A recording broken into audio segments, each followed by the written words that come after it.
Friends, మీకు ఎప్పటికైనా ఈ చెట్టు చూసారా? మా గిరిజన ప్రాంతం ఎక్కువగా ఉంటాయి. ఇది కొమ్మతోనైనా మనం ఉదయం సమయము పడదం చేయొచ్చు. చూడండి, ఈ చెట్టు ఎక్కువగా కాపు వచ్చాయి. మా గిరిజన ప్రాంతం మాత్రమే ఎక్కువగా ఉంటాయి. దారి మీద కానీ ఎక్కడ కానీ ఎక్కువగా పండుతాయి. ఇది సంవత్సరం ఒకసారి మాత్రమే పండుతాయి. ఇది చూడండి బ్రో, ఎక్కువ కాపు దిగుబడి వచ్చాయి ఈ చెట్టు. మరి ఎవరన్నా చూడిపోతే మీరు చూడండి, మా గిరిజన ప్రాంతం ఎక్కువగా పండిస్తున్నాము.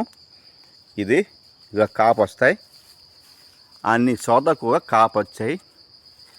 కొన్ని పండిపోయినాయి చూడండి, ఇక పండిపోతాయి చెట్టు మీద.